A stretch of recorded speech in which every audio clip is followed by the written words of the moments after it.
Water. As the population grows, there are more and more people at the tap every day.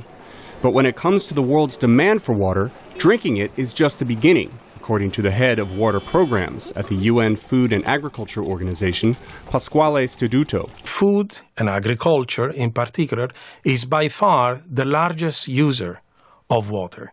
Agriculture accounts for 70% of the water drawn from rivers and aquifers worldwide. So, while each person drinks about 2 to 3 liters of water per day, it takes roughly 200 liters to produce that person's daily diet of maize. Bread takes 270 liters, rice 420, and the meat to go with it takes even more water. Pork 930 liters for a day's serving, lamb 1,400, and beef is the thirstiest of all, 2,400 liters.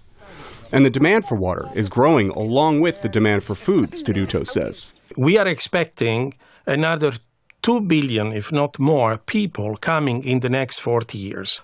We are already in a situation of water scarce conditions. Water is scarce in some places because farmers are pumping it out of the ground faster than it can recharge, according to the head of water policy for the U.S. State Department, Aaron Salzberg. So if you look at India, for example, and the breadbasket up in the northwestern part of the country, over-extraction is a huge, huge issue, and this is going to start to play a role in their ability to produce food and to meet their internal needs. Over-extracting groundwater for irrigation is also a huge issue in major farming regions of China, the United States, and elsewhere.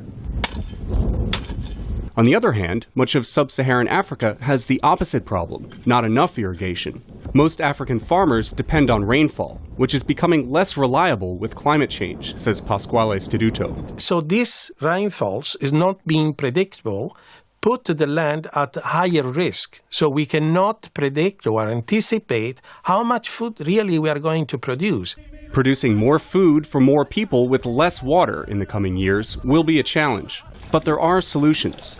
Low-tech treadle pumps for farmers who need irrigation, drip irrigation for farmers who need to squeeze more crop per drop, and eating less meat in countries that already overconsume it, just to name a few. And we know how to do it.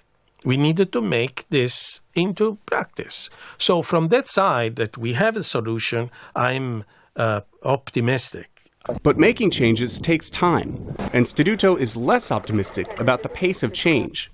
So is the State Department's Aaron Salzberg. I think it's the lack of political will, the fact that governments just haven't made the decision to make this a priority. But experts say making that decision may no longer be up to those governments, as climate change threatens water supplies already stressed by a growing population. Steve Baragona, VOA News, Washington.